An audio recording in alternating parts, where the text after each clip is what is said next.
Bonjour à tous et bienvenue sur le Pharmapreneur, le podcast vidéo qui vous accompagne dans vos aventures entrepreneuriales.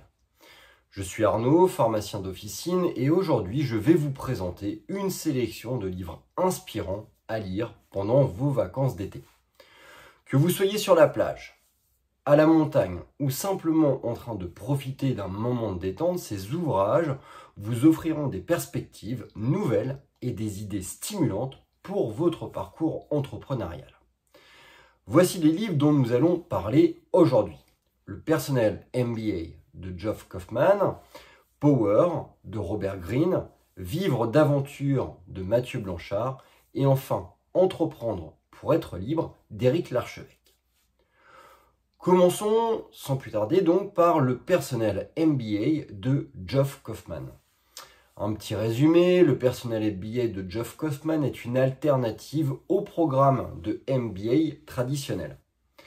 Kaufman propose d'acquérir les compétences essentielles en affaires sans le coût et le temps d'une école de commerce. Le livre couvre des concepts fondamentaux tels que le marketing, la gestion, la finance, mais également la productivité. Si on voulait en décrire les principales caractéristiques, Kaufman divise son livre en plusieurs sections, chacune dédiée à un aspect clé des affaires. À savoir donc la première, la création de valeur, comprendre ce que les clients veulent et comment le fournir. Ensuite, le marketing, comment attirer l'attention et fidéliser ses clients. Puis les ventes, les techniques pour conclure des ventes et générer des revenus. Ensuite, les valeurs de livraison, assurer la qualité et la satisfaction à votre patient, à votre client. Un petit point sur les finances, comprendre les bases des finances et la comptabilité. Et enfin, la psychologie, à savoir la perception des principes comportementaux appliqués aux affaires. Les points forts de ce livre, je pense qu'il est accessible et facile à lire, même pour ceux sans formation en commerce. Ça brosse un large éventail de concepts qui sont abordés de manière concise. Les conseils sont pratiques et immédiatement applicables. Les points faibles, je pense que ça rentre moins en profondeur que certains livres spécialisés sur chaque sujet. Et parfois, cela peut sembler basique pour ceux ayant déjà une formation en business. Je pense qu'un entrepreneur peut en tirer différentes choses. Le Personnel MBA offre une vue d'ensemble précieuse et pratique des concepts fondamentaux du commerce. Pour un entrepreneur, cela signifie une meilleure compréhension de la gestion de son entreprise, de la stratégie à la finance, en passant par le marketing et les ventes. Ce livre est à mon sens idéal pour développer une vision holistique de votre activité et prendre des décisions plus informées. Deuxième livre, Power de Robert Greene. Le Personnel MBA a généralement cette couverture-là. Donc Power de Robert Greene. Power est un guide sur l'acquisition et la maîtrise du pouvoir. Cela va se faire au travers de 48 lois. Greene explore des stratégies et des tactiques pour naviguer dans le monde des affaires et de la politique. Prenons un petit temps pour décrire les principales caractéristiques de ce livre. Donc, 48 lois du pouvoir. Chaque loi est expliquée avec des exemples historiques et contemporains.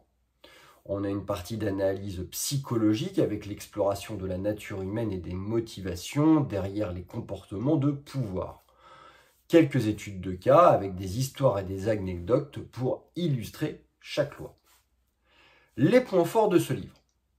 On a un approfondissement des dynamiques de pouvoir et d'influence. On a des exemples historiques, captivants et éducatifs. Enfin, je trouve que c'est un bon guide stratégique qui est applicable à divers contextes. Les points faibles de ce livre, pour moi, ça peut être perçu comme cynique, voire même manipulateur. On a une approche parfois relativement controversée, je pense, des relations humaines. Alors après, chacun y verra ce qu'il voudra en fonction de ses valeurs et de ses propres caractéristiques, mais moi, c'est peut-être ce qui m'a le plus dérangé dans ce livre. Ce qu'un entrepreneur peut en tirer. Power, offre des leçons sur la gestion des relations et des dynamiques de pouvoir au sein de votre entreprise et dans vos interactions professionnelles. Pour un entrepreneur, comprendre ces lois peut aider à naviguer sur les défis politiques et sociaux du monde des affaires. Cela peut permettre de mieux négocier, de persuader et de maintenir le contrôle dans diverses situations. Troisième livre, Vivre d'aventure de Mathieu Blanchard. Alors comme tu le sais, en ce moment, je pratique pas mal de sport et ma femme, dans cette optique, m'a offert quelques bouquins de sportifs professionnels. Ce livre de Mathieu, c'est le premier que j'ai lu, il y en a d'autres que je te présenterai.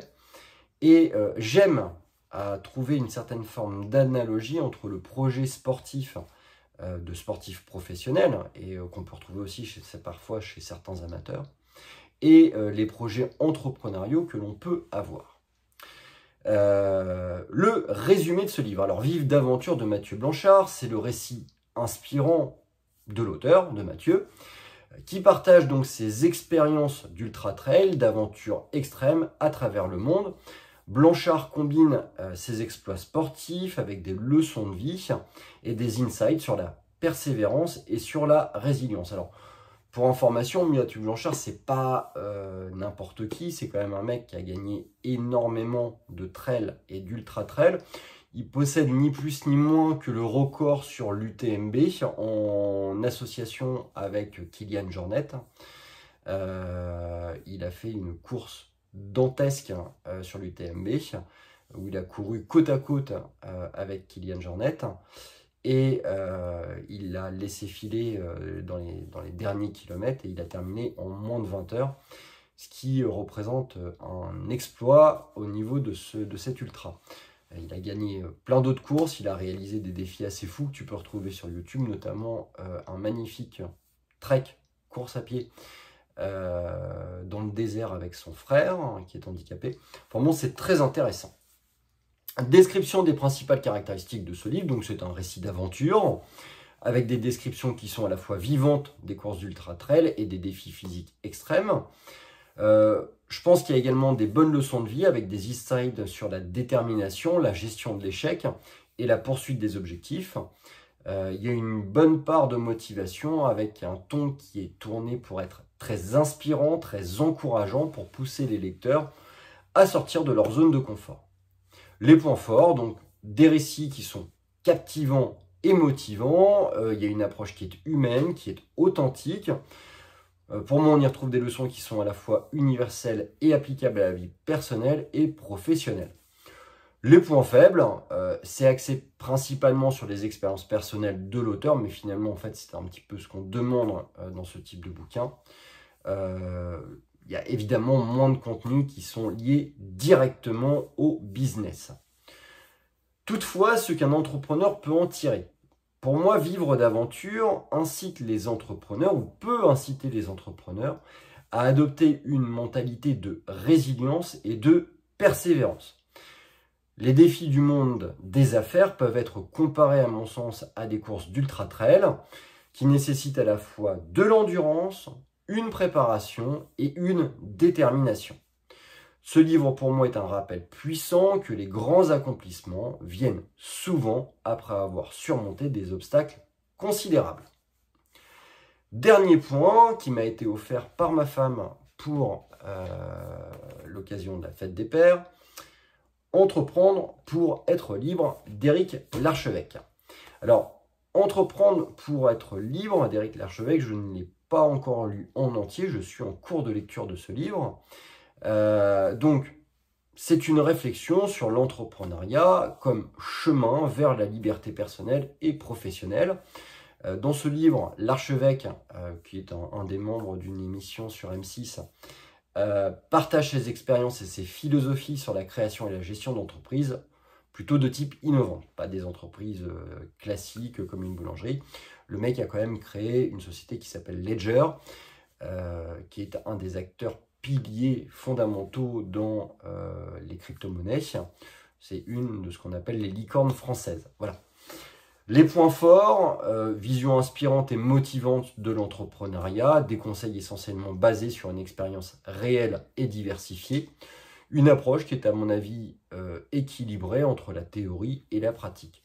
Les points faibles, à mon point de lecture, cela peut à mon avis sembler un peu trop idéaliste, mais enfin bon, il y a un moment donné, ça permet aussi de donner envie, hein, on ne va pas brosser un tableau trop sombre de l'entrepreneuriat, sinon déjà que c'est compliqué, je pense que ça en démotiverait encore plus.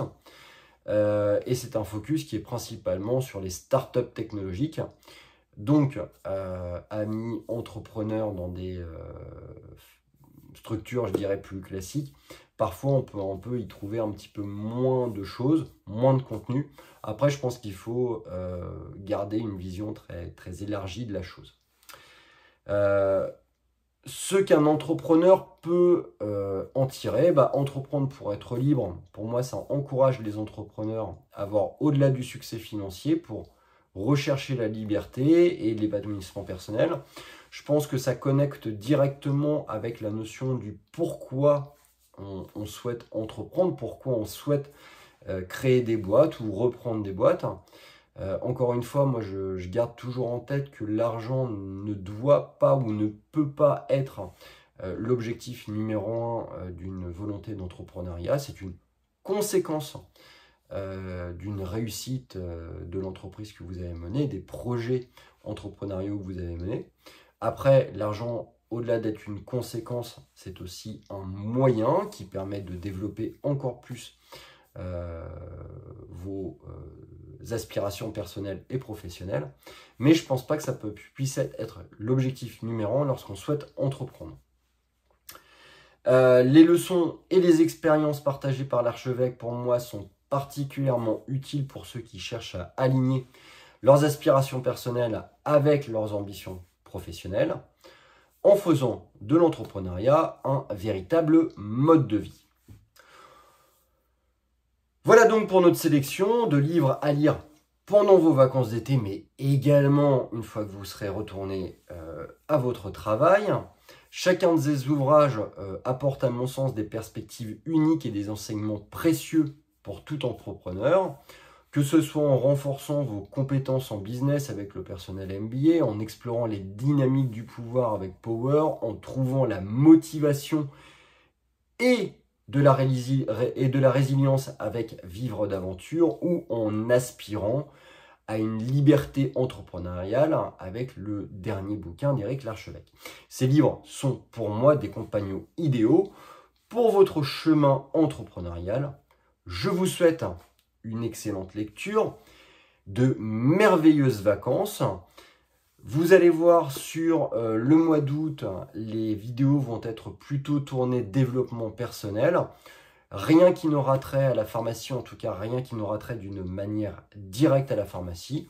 On va se calmer un petit peu au niveau des vidéos, on prendra ça plus sérieusement à la rentrée de septembre. J'essaierai de continuer le quotidien du pharmacien en fonction des différentes activités que je peux avoir durant les vacances d'été. Sachant que, bien évidemment, la période juillet-août commence à devenir une période relativement creuse. Alors pour nous, au niveau de notre structure, juillet reste assez dynamique, mais on a moins de rendez-vous avec les commerciaux parce qu'il y en a beaucoup qui prennent des vacances, tout simplement. La première quinzaine du mois d'août est une quinzaine extrêmement creuse. La deuxième quinzaine du mois d'août est une reprise de dynamique. La véritable activité reprendra donc au mois de septembre. À très bientôt donc pour un nouvel épisode donc sur votre podcast Le Pharmapreneur.